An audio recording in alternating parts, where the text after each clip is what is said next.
Good morning, everybody. It's Charlie here, and welcome back to another video on the Chatting Leeds YouTube channel. It's time for another instalment of Bitesize Leeds, all the latest goings on in the wonderful world of Leeds United Football Club. Grab yourself a cup of tea, coffee, turn the volume up if you're in the car on the way to work, as we've got some news just covering things that happened over the weekend on this Monday morning.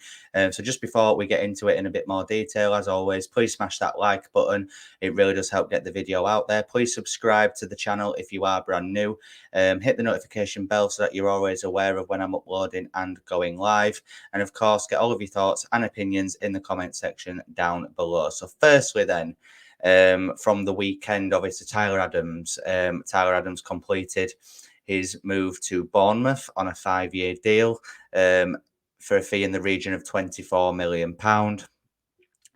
Obviously, a lot of Leeds fans giving him stick on social media based on his goodbye to the fans that he posted on his social media accounts. Yeah, it was quite vague, wasn't it? It was similar to Jack Harrison's. It was just a short paragraph just thanking the fans for his support over the last year and basically seeing a bit, which, it's fair enough, I guess. But like I've said on previous uploads, Tyler Adams' level probably is Bournemouth, a team that are going to be in the lower half of the Premier League. Yeah, he's the American captain.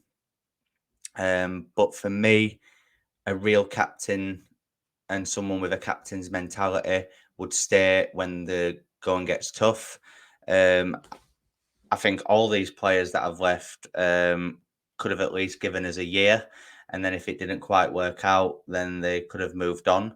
I think the fans would have had more respect for them if they at least give it a go in the Championship for a year. I don't think it would have affected Tyler Adams's career much just to do a year in the Championship. I know that, there's his international career as well, but, the Americans pick bang average players anyway. And for me, he is a bang average midfielder.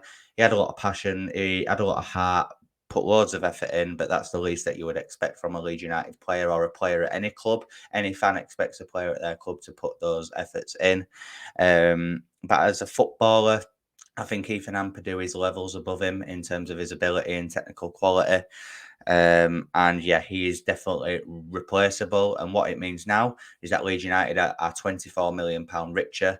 Obviously, according to Angus Kinnear, we've saved 30 million from the wages of the players that have been loaned out.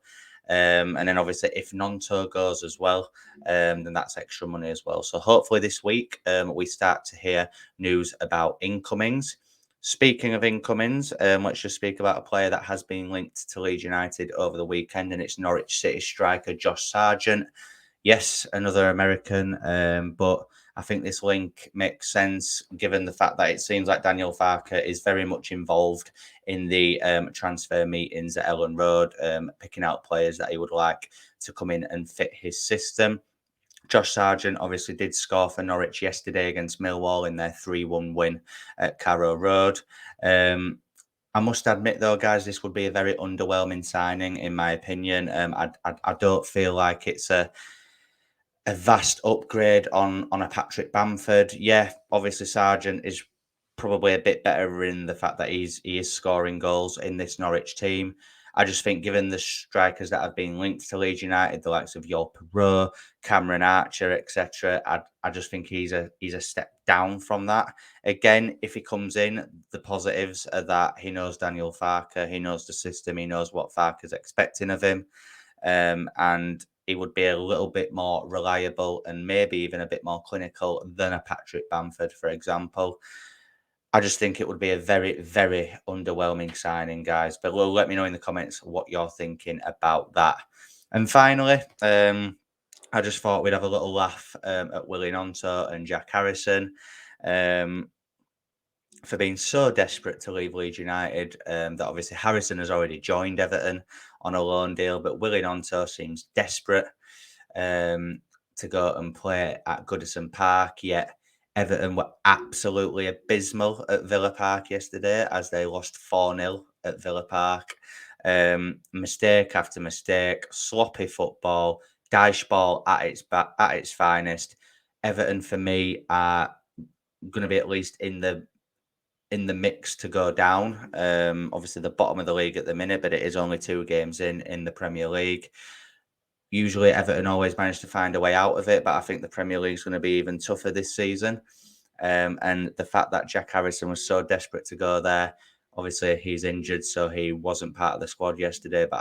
And obviously Gnonto has gone to the level of handing in a transfer request because he's so desperate to go play for Everton, because Everton's a club that he's always wanted to play for since he was a child. What a load of rubbish.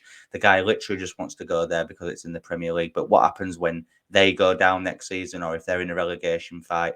If I was an Everton fan, I'd be looking at him and thinking, we don't want a crybaby joining our team who's going to down tools when the going gets tough. Everton, similar to Leeds United, big club, really huge and loyal fan base. They won't stand for that down at Goodison. So yeah, I just thought it was funny to see Everton play that badly, and it's so obvious that they're going to be in the mix to go down, and yet Jack Harrison's already gone there, and Willie Gnonto has handed in a transfer request so that he can join them, and that is literally because they're the only team that have showed any interest in the Italian international.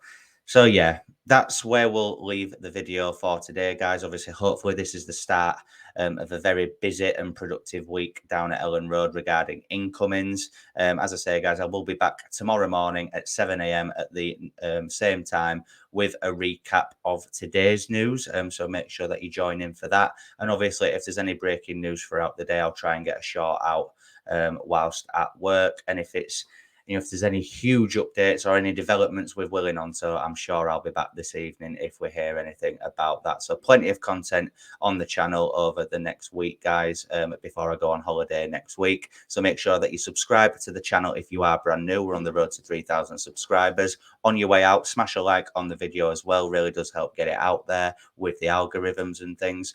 Hit the notification bell, and of course, get all of your thoughts and opinions in the comment section down below. And I'll see you in the morning. Cheers.